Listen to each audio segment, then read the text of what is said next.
जय हिंद प्यारे बच्चों। आज हम आपके लिए लेके आए हुए हैं chapter second acid base and salts, जिसको हिंदी में बोलते हैं अम्ल भस्म और लवण। ठीक है, इस चैप्टर से संबंधित आप लोग को बहुत सारे ऑब्जेक्टिव क्वेश्चन इस लेक्चर में देखने को मिलेगा। और साथ ही आपको बता देना चाहता हूं कि मैं इस चैनल पे आप सभी के लिए क्लास 10th का पूरा सिलेबस का ऑब्जेक्टिव के साथ साथ जो भी इंपॉर्टेंट सब्जेक्टिव क्वेश्चन होने वाले हैं सभी लेकर आने वाला हूं। ठीक है, तो साथ ही बने रहिए और आइए शुरुआत करते हैं बिना समय बर्बाद किए हुए क्वेश्चन नंबर फर्स्ट से। ठीक है, तो ये देखिए क्वेश्चन फर्स्ट रहा है यहाँ पे कि बहते हुए रक्त को रोकने में उपयोगी यौगिक है, यानी कि बहते हुए रक्त को रोकने में उपयोगी यौगिक है।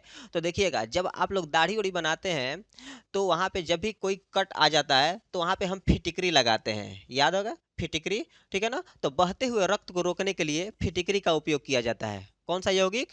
फिटिकरी का उपयोग किया जाता है। ठीक है, चलिए ये रहा ऑप्शन सी।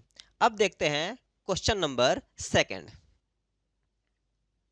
क्वेश्चन सेकंड ये आपके सामने है। क्वेश्चन सेकंड बोल रहा है कि पोटास एलम, क्या बाबू? पोटास एलम अर्थात फिटिकरी का रासायनिक सूत्र क्या होता है? तो पोटास एलम यानी फिटिकरी का रासायनिक सूत्र होता है K2SO4 Al2SO4 का होल थ्राइस और 24H2O। यहाँ पे देखिए ऑप्शन कहाँ है बाबू? ऑप्शन है यहाँ पे सी, K2SO4 Al2SO4 का होल थ्राइस और 24H2O। देखिएगा, K2SO4 Al2SO4 का होल थ्राइस और 24H2O, यानी कि ऑप्शन सी हो जाएगा। ठीक है ना, ये ऑप्शन सी हो गया, पोटास एलम अर्थात फिटिकरी का रासायनिक सूत्र। ठीक है, याद कर लेना है। पढ़ने का तरीका क्या है? पढ़ने का तरीका है K2SO4 Al2SO4 का होल थ्राइस और 24H2O। ठीक है, चलिए ये हो गया क्वेश्चन सेकंड, पोटास एलम अर्थात फिटिकरी का रासायनिक सूत्र। अब देखते हैं question number third. Question third ये आपके सामने रहा। क्वेश्चन थर्ड बोल रहा है कि सिट्रिक अम्ल पाया जाता है, यानी कि सिट्रिक अम्ल कहाँ पाया जाता है, उसका प्राकृतिक स्रोत क्या है? तो सिट्रिक अम्ल का प्राकृतिक स्रोत है संतरा। ऑप्शन बी, सिट्रिक अम्ल का प्राकृतिक स्रोत है संतरा। ध्यान से देखिए, बोल रहा है कि सिट्रिक अम्ल पाया जाता है, या क्वेश्चन ऐसे भी पूछा जा सकता है एग्जाम में कि सिट्रिक अम्ल का प्राकृतिक स्रोत क्या है। तो दोनों ही केस में आपको मारना है संतरा, जहां भी दिख जाए सिट्रिक अम्ल लगा देना है संतरा। ठीक है ना, चलिए ये हो गया क्वेश्चन नंबर थर्ड। अब आते हैं क्वेश्चन फोर की तरफ। आइए क्वेश्चन नंबर फोर्थ देखा जाए। यहाँ पे क्वेश्चन फोर्थ है यहाँ पे कि प्रबल अम्ल और प्रबल क्षारक से बने लवण के पीएच मान होता है। ठीक है ना, प्रबल अम्ल और प्रबल क्षारक से बने लवण के पीएच मान होता है। तो देखिएगा, प्रबल अम्ल और प्रबल जब क्षारक जब अभिक्रिया करता है तो एक उदासीन पदार्थ बनता है और उसका पीएच मान होगा 7। पीएच मान कितना होगा? 7। ऑप्शन ए होगा पीएच मान 7। चलिए अब देखते हैं question number fifth. Question number fifth, और साथ ही आपको बता देना चाहते हैं कि इसे आप वॉच लेटर में सेव कर सकते हैं ताकि जब भी आपकी आवश्यकता हो इसको देख सके। तब तक आइए यहाँ पे देखिए क्वेश्चन नंबर फिफ्थ बोल रहा है कि निम्नांकित में से कौन सा लवण है? निम्नांकित में से कौन सा लवण है? तो HCl अम्ल है, NaOH अम्ल है, NH वो भी अम्ल नहीं है, क्या बोलते हैं लवण नहीं है। तो यहाँ बचा कौन? K2SO4। ये रहा K2SO4। ऑप्शन सी बोला है कि निम्नलिखित में से कौन सा लवण है? तो K2SO4 एक लवण है। ठीक है ना, ये 2 बार पूछा जा चुका है, बहुत ही इंपॉर्टेंट है, देख लीजिएगा। 2015 में पूछा जा चुका है और एक बार फिर से यहाँ पे देख लीजिए 2020 में पूछा गया है। ठीक है ना, चलिए अब देखते हैं क्वेश्चन नंबर 6। क्वेश्चन नंबर 6 आइए, ये रहा क्वेश्चन 6 है। बोल रहा है कि किसी भी उदासीन विलयन का पीएच मान होता है। देखिएगा, उदासीन विलयन का पीएच मान हमेशा 7 होता है। जैसे जल का पीएच मान 7 होता है, वैसे ही उदासीन विलयन का पीएच मान 7 होता है। ऑप्शन डी ये है, ऑप्शन डी। ठीक है ना, किसी भी उदासीन विलयन का पीएच मान कितना होगा? तो उदासीन विलयन का पीएच मान 7 होगा। चलिए अब आते हैं नेक्स्ट क्वेश्चन की तरफ। Question number 7। क्वेश्चन नंबर 7 बोल रहा है लिटमस विलयन बैगनी रंग का रंजक होता है। लिटमस विलयन बैगनी रंग का रंजक होता है जो निकाला जाता है। ठीक है ना। तो इसे निकाला जाता है लाइकेन के पौधे से। कहाँ से? लाइकेन के पौधे से निकाला जाता है, ठीक है ना। बोल रहा है कि लिटमस विलयन बैगनी रंग का रंजक होता है जो निकाला जाता है, तो लाइकेन के पौधे से इसे निकाला जाता है। कहाँ से बाबू? याद कर लीजिए, ऑप्शन बी लाइकेन के पौधे। और साथ ही आपको बता देना चाहता हूँ कि अपना यूट्यूब के चैनल के साथ साथ व्हाट्सएप चैनल भी चल रहा है, ठीक है, जिसका लिंक आपको वीडियो के नीचे डिस्क्रिप्शन में मिल जाएगा, आप वहाँ पे ज्वाइन कर सकते हैं, ठीक है। चलिए, बोल रहा है कि वर्षा जल का पीएच मान होता है, वर्षा जल देखिएगा, वर्षा जल का पीएच मान न 5.6 से कम होता है, क्योंकि वर्षा जल अम्लीय होता है। वर्षा जल कैसा होता है? अम्लीय प्रवृत्ति का होता है। तो अम्ल का पीएच मान आप देखे होंगे कि 7 से कम होता है तो अम्ल होता है, 7 से अधिक होता है तो लवणीय होता है और या क्षारीय होता है, और 7 होगा तो उदासीन होगा, ठीक है ना। तो वर्षा जल जो अम्लीय प्रवृत्ति का होता है तो इसका पीएच मान होगा 5.6 से कम। चलिए, अब देखा जाए क्वेश्चन नंबर 9। क्वेश्चन नंबर 9 यहाँ पे ये रहा क्वेश्चन नंबर 9। हाँ, बोल रहा है कि किसी लाल तप्त आयरन पर जलवाष्प प्रवाहित करने पर कौन सा यौगिक प्राप्त होता है? किसी लाल तप्त आयरन पर जलवाष्प प्रवाहित करने पर कौन सा यौगिक प्राप्त होता है? तो देखिएगा, Fe3O4 प्राप्त होगा। कौन सा यौगिक? Fe3O4 प्राप्त होता है, याद रखना है, ठीक है ना। किसी भी लाल तप्त आयरन पर, यानी कि एकदम लाल अगर कोई लोहा है और उस पर अगर हम जलवाष्प प्रवाहित करते हैं, जल डालेंगे, तो Fe3O4 प्राप्त होगा। चलिए, अब देखते हैं क्वेश्चन नंबर 10। क्वेश्चन नंबर 10 ये रहा क्वेश्चन नंबर 10। बोल रहा है कि बेकिंग सोडा का अणु सूत्र क्या है? बेकिंग सोडा का अणु सूत्र क्या है? तो बेकिंग सोडा का अणु सूत्र होता है NaHCO3। NaHCO3 ऑप्शन सी होगा। बेकिंग सोडा का अणु सूत्र NaHCO3 होगा। ये क्वेश्चन थोड़ा सा इंपॉर्टेंट है, देखिएगा 2013 और 2014 लगातार 2 बार रिपीट किया हुआ है, 2 बार पूछा हुआ है, तो इसका पूछने का संभावना बनता है, ठीक है। चलिए, आइए क्वेश्चन नंबर 11 की तरफ बढ़ा जाए। क्वेश्चन नंबर 11 की तरफ बढ़ा जाए। बोल रहा है कि हमारे शरीर का पीएच मान होता है, तो हमारे शरीर का पीएच मान होता है 7.0 से लेकर 7.8 तक। शरीर का पीएच मान 7.0 से लेकर 7.8 तक होता है शरीर का पीएच मान। ऑप्शन बी होगा, ठीक है ना। हमारे शरीर का पीएच मान कितना होगा बाबू? ऑप्शन बी 7.0 से लेकर 7.8 तक होता है। चलिए, आइए नेक्स्ट क्वेश्चन। नेक्स्ट क्वेश्चन है 12 नंबर। ये रहा नेक्स्ट क्वेश्चन 12 नंबर। बोल रहा है निम्नलिखित में से सबसे प्रबल लवण कौन सा है? निम्नलिखित में से सबसे प्रबल लवण कौन सा है? तो देखिएगा, ये है नमक का सूत्र NaCl, तो ये है सबसे प्रबल लवण NaCl, ठीक है ना। बोला निम्नलिखित में से सबसे प्रबल लवण कौन सा है? तो NaCl प्रबल लवण है। अब आते हैं नेक्स्ट क्वेश्चन, क्वेश्चन नंबर 13 की तरफ, ठीक है।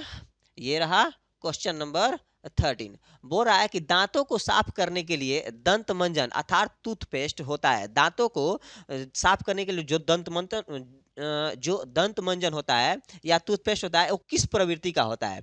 तो देखिएगा, इसको समझने के लिए थोड़ा सा ध्यान लगाइए। यहाँ पे हमारा जो सलाइवा होता है यानी कि लार होता है, वो अम्लीय प्रवृत्ति का होता है, और अम्ल को साफ करने के लिए क्षार का उपयोग किया जाता है। किसका? क्षार का उपयोग किया जाता है। तो बोलेंगे जो टूथपेस्ट होता है ना, वो क्षारीय प्रवृत्ति का होता है। ऑप्शन ए, टूथपेस्ट क्षारीय प्रवृत्ति का होता है, ठीक है ना, जो कि अम्ल को साफ करता है। चलिए, या अम्लीयता को दूर करता है। अब आते हैं क्वेश्चन नंबर 14 के तरफ। क्वेश्चन नंबर 14 ये रहा। बोल रहा है कि शुद्ध जल का पीएच मान क्या होता है? तो अभी थोड़ी देर पहले चर्चा किए थे कि शुद्ध जल का पीएच मान 7 होता है। क्यों? क्योंकि यह उदासीन होता है, इसका कोई स्वाद नहीं होता है, यह उदासीन होता है, इसलिए शुद्ध जल का पीएच मान 7 होता है, ठीक है ना। चलिए, अब आते हैं क्वेश्चन नंबर 15 की तरफ, ठीक है ना। क्वेश्चन नंबर 15 यहाँ पे देख लीजिए, ये रहा। बोल रहा है कि अम्ल और क्षार आपस में अभिक्रिया कर क्या बनाते हैं? तो अम्ल और क्षार आपस में अभिक्रिया करके लवण बनाते हैं। अम्ल और क्षार आपस में अभिक्रिया कर क्या बनाएंगे? तो अम्ल और क्षार आपस में अभिक्रिया करके लवण बनाते हैं, ठीक है ना। चलिए, अब देखा जाए next question, question number 16। Question number 16 ये रहा। बोल रहा है निम्नांकित में कौन प्राकृतिक सूचक है, निम्नांकित में कौन सा प्राकृतिक सूचक है। तो देखिएगा बाबू, यहाँ पे दिया हुआ है हल्दी, मेथिल ऑरेंज और फेनाब्लेफ्थीन, और इनमें से कोई नहीं। तो यहाँ पे जो हल्दी है ना, ये प्राकृतिक सूचक है। हल्दी क्या है? प्राकृतिक सूचक है। ठीक है, चलिए ये देखा जाए क्वेश्चन नंबर 17। क्वेश्चन नंबर 17 ये रहा। हाँ, बोल रहा है कि दही में किस प्रकार का अम्ल पाया जाता है, दही में किस प्रकार का अम्ल पाया जाता है। तो दही में पाया जाता है लैक्टिक अम्ल, दही में लैक्टिक अम्ल पाए जाते हैं। और साथ ही आपको बता देना चाहता हूं कि जो दही होता है, दही में लैक्टोबैसिलस नाम के जीवाणु पाए जाते हैं। ठीक है ना, लैक्टोबैसिलस। ठीक है, जो मनुष्य के सेहत के लिए काफी फायदेमंद होते हैं, लैक्टोबैसिलस फायदेमंद होते हैं। ठीक है ना, चलिए अब आते हैं क्वेश्चन नंबर 18। क्वेश्चन नंबर 18 यहाँ पे ये रहा। बोल रहा है निम्नांकित में कौन क्षारीय ऑक्साइड है, निम्नांकित में कौन सा क्षारीय ऑक्साइड है। तो यहाँ पे ऑप्शन नंबर डी दिखने को मिल रहा है। हाँ, Na2O, Na2O ये जो है ये है क्षारीय ऑक्साइड। ठीक है ना, ऑप्शन नंबर डी Na2O। ठीक है ना, ये है क्षारीय ऑक्साइड। चलिए अब आते हैं क्वेश्चन नंबर 19। क्वेश्चन नंबर 19 बोल रहा है कि निम्नांकित विलयनों में कौन सबसे अधिक अम्लीय है, निम्नांकित विलयनों में कौन सबसे अधिक अम्लीय है। तो देखिएगा 7 से कम अम्लीय प्रवृत्ति के होते हैं। तो एक जिसका पीएच मान रहेगा वो सबसे ज्यादा अम्लीय होगा, 2 होगा उसका थोड़ा सा कम, 3 होगा उसका और थोड़ा सा कम, 4 होगा और थोड़ा सा कम, ऐसे ऐसे करके जिसका पीएच मान 6.9 होता है वो सबसे कम अम्लीय प्रवृत्ति का होता है। तो यहाँ पे देख लीजिएगा, यहाँ पे पीएच मान किसका, हाँ जिसका पीएच मान 1 है वो सबसे अधिक अम्लीय प्रवृत्ति का होगा। ठीक है ना, इसका पीएच मान कितना है, 1 है, तो ये सबसे ज्यादा अम्लीय प्रवृत्ति का होगा। क्वेश्चन नंबर 19 का ऑप्शन ए हो गया। ठीक है, अब देखते हैं क्वेश्चन नंबर 20। बोल रहा है कि बेकिंग सोडा का रासायनिक सूत्र है, बेकिंग सोडा का रासायनिक सूत्र है NaHCO3, NaHCO3 है बेकिंग सोडा का रासायनिक सूत्र। ठीक है ना, ऑप्शन ए। अब आइए क्वेश्चन नंबर 21 की तरफ बढ़ा जाए। और साथ ही आपको बता देना चाहता हूं कि इसे वॉच लेटर में सेव कर लीजिए, और जो व्हाट्सएप का चैनल है लिंक दिया गया है डिस्क्रिप्शन में, उसमें ज्वाइन कर लीजिए ताकि जो भी नया वीडियो आने वाला हो उस वीडियो मिल जाए। और साथ ही बहुत सारा जो आपको PDF नोट्स हैं वहाँ पे अवेलेबल करवाए जाएंगे। ठीक है ना, तो आइए देखते हैं क्वेश्चन नंबर 21 ये रहा। क्वेश्चन नंबर 21 बोल रहा है चीनी का रासायनिक सूत्र क्या है। तो चीनी का रासायनिक सूत्र होता है C12H22O11, C12H22O11 होता है चीनी का रासायनिक सूत्र। ऑप्शन सी हो जाएगा, चीनी का रासायनिक सूत्र C12H22O11। अब आइए देखा जाए अगला नेक्स्ट क्वेश्चन, क्वेश्चन नंबर 22 ये रहा। क्वेश्चन 22 बोल रहा है कौन से धातु ठंडे जल से अभिक्रिया कर धातु के ऑक्साइड बनाएंगे, कौन से धातु ठंडे जल के साथ अभिक्रिया करके धातु के ऑक्साइड बनाएंगे। तो सोडियम एवं पोटेशियम, सोडियम और पोटेशियम, ऑप्शन ए हो जाएगा सोडियम एवं पोटेशियम। बोला है कौन से धातु ठंडे जल से अभिक्रिया कर धातु के ऑक्साइड, धातु के हाइड्रा ऑक्साइड बनाएंगे। तो सोडियम और पोटेशियम बनाते हैं। ठीक है ना, अब आइए क्वेश्चन नंबर 23। क्वेश्चन नंबर 23 बोल रहा है कि जल में कीटाणुओं को नष्ट करने के लिए उपयोग किया जाता है, जल में कीटाणुओं को नष्ट करने के लिए उपयोग किया जाता है विरंजक चूर्ण का। ऑप्शन डी बोल क्या रहा है, बोल रहा है कि जल में कीटाणुओं को नष्ट करने के लिए उपयोग किया जाता है। तो यहाँ पे देख लीजिए ऑप्शन डी होगा, विरंजक चूर्ण का उपयोग किया जाता है जल में कीटाणुओं को नष्ट करने के लिए। आइए देखते हैं अगला 24 नंबर क्वेश्चन। बोल रहा है कि निम्नांकित में कौन लवण है, निम्नांकित में कौन लवण है। तो यहाँ पे देख रहा है ना ये K2SO4, K2SO4 ये लवण है। निम्नांकित में कौन लवण है, तो K2SO4 एक लवण है। अब आइए देखा जाए क्वेश्चन नंबर 25 ये रहा। क्वेश्चन नंबर 25 बोल रहा है कि सोडियम कार्बोनेट का अणु सूत्र है, सोडियम कार्बोनेट का अणु सूत्र है, तो सोडियम कार्बोनेट का अणु सूत्र है Na2CO3। सोडियम कार्बोनेट का अणु सूत्र होता है Na2CO3। तो ये रहा 25 क्वेश्चन का सीरीज। अब इसी चैप्टर से संबंधित और भी 25 क्वेश्चन, या हो सकता है कि लगभग 35 क्वेश्चन मैं लेके अगले वीडियो में आऊँगा, ठीक है ना। तब तक बने रहिए और देखते रहिए, बढ़िया से एग्जाम की तैयारी करते रहिए, ताकि आप लोग टॉपर की लिस्ट में शामिल हो सकें, ठीक है। आशा करता हूँ आप जरूर टॉप करेंगे अगर मन लगा के पढ़ेंगे, ठीक है ना। तो मन लगा के पढ़ते रहिए और अच्छे रिजल्ट लाइए। धन्यवाद।